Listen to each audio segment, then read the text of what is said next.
পাচ্ছি না। আমরা পোর্টাল চেঞ্জ করেছি, আমরা অঙ্গীকার করেছি যে আমরা সবলাই অনলাইন করব। গত বছরও নিইনি, এবছরও নিইনি। আমরা দিনরাত কাজ করছি। এই অ্যাডমিশনটা ডিউ টাইমে হলে সবচেয়ে খুশি হতাম আমরা, কারণ আমরা তাহলে বছরের কাজ বছরে শেষ করতে পারতাম। কিন্তু বাই চেয়ার না, আমি বলতে পারবো না গভর্নমেন্ট কি ডিসিশন নিয়েছে, ওটা আমি ওটা বলতে পারছি না ম্যাডাম।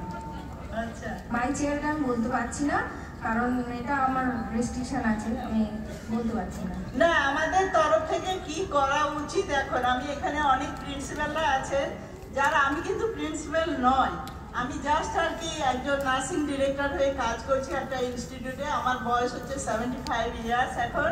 সুতরাং আমি জানতে চাইছি আমরা এই নিয়ে কি কোনো, যেহেতু এত বড় গ্যাদারিংস হচ্ছে, বোথ হচ্ছে প্রাইভেট এবং হচ্ছে গভর্নমেন্ট ইনস্টিটিউশনের প্রিন্সিপাল এবং হচ্ছে ফ্যাকাল্টি এবং ম্যানেজমেন্টের অনেকে আছেন, এটা নিয়ে কি আমাদের কিছু মুভ করা দরকার কি দরকার নয়? যদিও this is not the platform where we can discuss those issues, কিন্তু যেহেতু আর কি কাউন্সিলের রেজিস্ট্রেশন এবং হচ্ছে পরীক্ষা এভরিথিং হচ্ছে ডিপেন্ডস করছে, কারণ শুধুমাত্র তো বিএসসি নয়, GNM, BSc, post basic BSc